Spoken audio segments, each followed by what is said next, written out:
థండర్బోల్ట్స్ మూవీలో కొన్ని unanswered questions అంతు చిక్కని ప్రశ్నలు చాలా మందికి మిగిలిపోయిన డౌట్స్. ఫర్ ఎగ్జాంపుల్ మన కామెంట్స్లో అయితే ఒక సబ్స్క్రైబర్ అడిగింది, యుఎస్ ఏజెంట్ జాన్ వాకర్ అసలు గాల్లో ఎగిరే విధంగా అంటే ఒక లాంగ్ జంప్ చేస్తాడు కదా, నిజంగా అంతవరకు జంప్ ఎలా చేయగలిగాడు, పాసిబిలిటీస్ ఏంటి, అండ్ ముఖ్యంగా ఫిలిం క్లైమాక్స్లోని సెంట్రీ మొత్తం న్యూయార్క్ని కూడా అటాక్ చేస్తున్నప్పుడు శామ్ విల్సన్ రిక్రూట్ చేస్తున్న న్యూ అవెంజర్స్ టీం అంతా కూడా ఎక్కడున్నారు అంటే చాలా గ్యాప్ వచ్చేసింది కాబట్టి థండర్బోల్ట్స్కి 14 months తర్వాత వీళ్ళు టవర్లో ఉంటున్నారు కాబట్టి నిజంగా అవెంజర్స్ టీమ్ని శామ్ విల్సన్ ఫామ్ చేశాడా, ఇంకా చేయలేదా?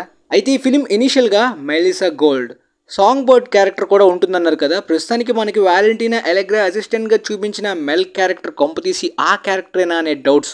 అలానే క్రియేట్స్లోని ఫెంటాస్టిక్ ఫోర్ జెట్ని చూపించారు కదా, ఆ జెట్ ఏ విధంగా వచ్చిందో మల్టీవర్స్ని ట్రావెల్ చేసి వాళ్ళ యూనివర్స్ నుండి ఇక్కడికి ఎలా వచ్చారో డాక్టర్ డూమ్ కూడా అలానే వస్తాడా, కొంపతీసి ఆ జెట్లో ఉండేది నిజంగా డాక్టర్ డూమా అనే టైప్ ఆఫ్ క్వశ్చన్స్ కూడా కొంతమంది అడుగుతున్నారు. క్రియేట్స్ అప్పుడు ఎక్స్ప్లెయిన్ చేశా, బట్ ఇప్పుడు ఆ పాసిబిలిటీ గురించి కూడా క్లియర్గా ఎక్స్ప్లెయిన్ చేస్తాను. ఫిలింలో మెన్షన్ చేసిన ఆక్స్ గ్రూప్కి నార్మన్ ఆస్బర్న్ యొక్క ఆస్కార్ప్కి ఏమైనా కనెక్షన్ ఉందా? ఎందుకంటే అవెంజర్స్ టవర్ని ఆస్కార్ప్ ఇండస్ట్రీస్ తీసుకోవచ్చు అని చెప్పి మొదట్లో న్యూస్ వచ్చింది కదా, ఇప్పుడు ఈ ఆక్స్ గ్రూప్కి దానికి ఏమైనా కనెక్షన్ ఉందా అనే డౌట్స్ కూడా కొంతమంది అడిగారు. ఆస్కార్ప్ ఇండస్ట్రీస్ అనేది మనకు ఒక నాస్టాల్జియా వైబ్ని ఇస్తుంది. ఎందుకంటే చిన్నప్పుడు టోబీ మ్యాగ్వైర్ ఫిల్మ్స్లో కానీ ఆండ్రూ గార్ఫీల్డ్ స్పైడర్మెన్ ఫిల్మ్స్లో కానీ పక్కాగా ఉండాల్సిన స్టోరీ నార్మన్ ఆస్బర్న్ కానీ హ్యారీ ఆస్బర్న్ కానీ. బట్ ఎంసీలో అయితే మాత్రం ఇంతవరకు క్లారిటీ ఇవ్వలేదు కాబట్టి ఈ ఆక్స్ గ్రూప్ని ఆ విధంగా చెప్తున్నారని కొంతమంది అడిగారు. బట్ ఆక్స్ గ్రూప్ ఆస్కార్ప్ అనేది చాలా డిఫరెంట్ అనమాట.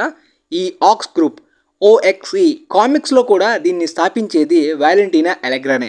ఫర్ ఎగ్జాంపుల్ జాన్ వాకర్ ముందు క్యాప్టెన్ అమెరికా అయ్యాడు. అఫీషియల్గా గవర్నమెంట్ తనని క్యాప్టెన్ అమెరికాగా అనౌన్స్ చేసింది. కానీ ఎప్పుడైతే షీల్డ్తో ఒకరిని చంపేసి ఆ రక్తం మరకలు షీల్డ్ మీద పడ్డాయో తనని క్యాప్టెన్ అమెరికాగా తొలగించేసి చాలా పెద్ద కాంట్రవర్సీ అయ్యి తన కెరీర్ అంతా కూడా డౌన్ అయ్యే స్టేజ్లోని సిఏఏ డైరెక్టర్ వాలెంటీనా ఎలెగ్రా తనని యుఎస్ ఏజెంట్ చేసింది. కామిక్స్లో కూడా జాన్ వాకర్ యుఎస్ ఏజెంటే, కానీ క్యాప్టెన్ అమెరికాగా ముందు వచ్చి తర్వాత యుఎస్ ఏజెంట్ అయ్యాడు కదా.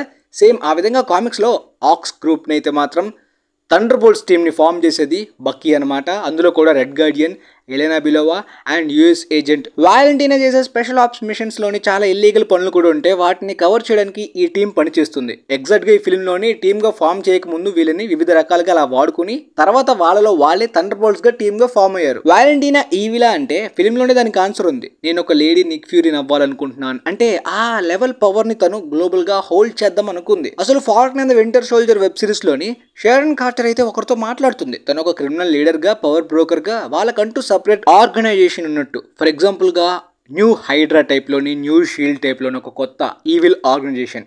ఇన్ఫ్యాక్ట్ క్యాప్టెన్ అమెరికా 4లో కూడా మనకి సర్పెంట్ సొసైటీ ఆర్గనైజేషన్ని కంప్లీట్గా చూపించాలి, బట్ చూపించలేదన్నమాట.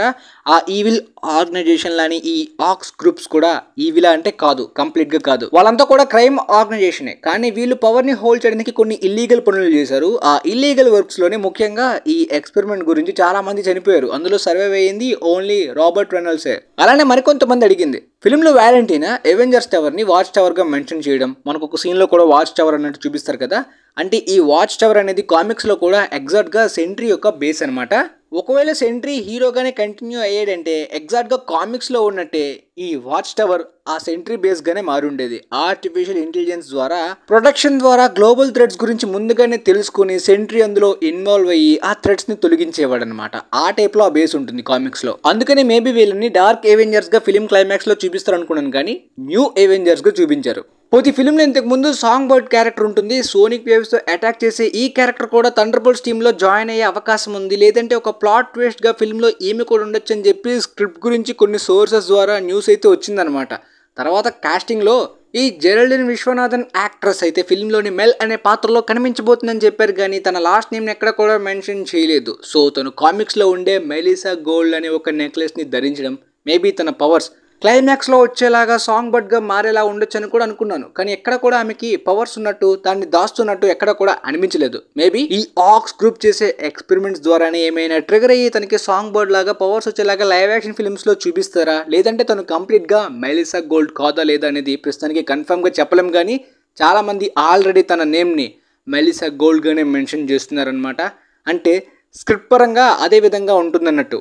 ఫిలిం యొక్క బ్లూరే రిలీజ్ అయింది అనుకోండి, ఆ టైంలో స్క్రిప్ట్ కూడా రిలీజ్ చేస్తారు ఆన్లైన్లోనే. అప్పుడు మనకి కంప్లీట్గా తెలిసిపోద్ది తన క్యారెక్టర్ ఓన్లీ మెల్ అయినా లేదంటే మెలిసా గోల్డ్ అని. ఇకపోతే ఫిలిం యొక్క క్రెడిట్స్లోని 14 months తర్వాత సీన్ అనమాట. వాళ్ళు టవర్లో కూర్చొని ఎవెంజర్స్గా అంటే డిస్కస్ చేస్తూ ఉంటారు శామ్ విల్సన్ ఎందుకు కాపీరైట్స్ వేసాడని చెప్పి. 14 months అంటే ఈలోపు వాళ్ళు ఎవెంజర్స్గా న్యూ ఎవెంజర్స్గా బాగా పాపులర్ అయిపోయారు. మెర్చెండైజ్ వచ్చేసింది, మొత్తం అడ్వర్టైజ్మెంట్ అంతా జరిగిపోయిందనమాట.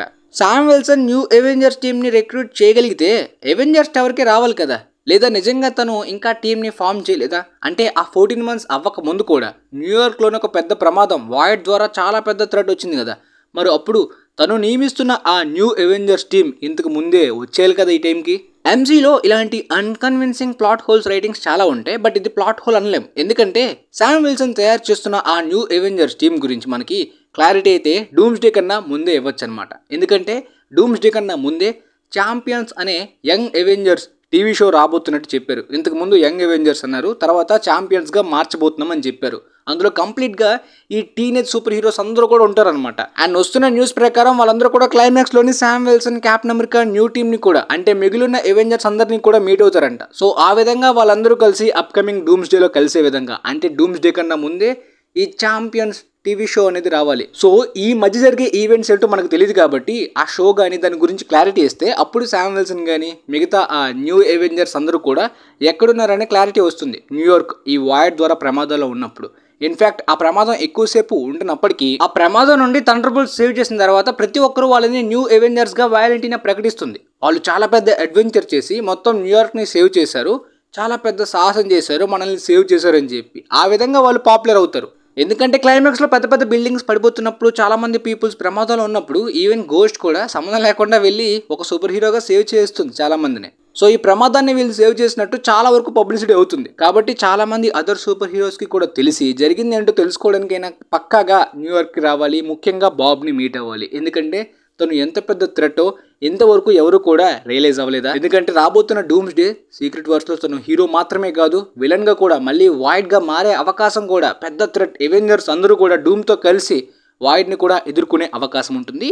ఇక డూమ్ టాపిక్ విషయానికి వస్తే చాలామంది అడుగుతుంది, ఆ వచ్చిన ఫెంటాస్టిక్ జెట్లోని మేబీ ఫెంటాస్టిక్ 4 కాదేమో, డూమ్ కూడా రావచ్చేమో అంటున్నారు. బట్ అక్కడ క్లియర్గా ఫెంటాస్టిక్ 4 యొక్క మ్యూజిక్ని సౌండ్ ట్రాక్ని ప్లే చేశారు. మిస్లీడ్ చేయాలనుకున్నా కూడా చాలా సిల్లీ అండ్ పాయింట్లెస్గా ఉంటుంది. ఏదో ఆడియన్స్ని బేటేద్దామన్నట్టు ఫారినర్స్ ఇలాంటివి యాక్సెప్ట్ చేయరనమాట మరీ అంత సిల్లీగా.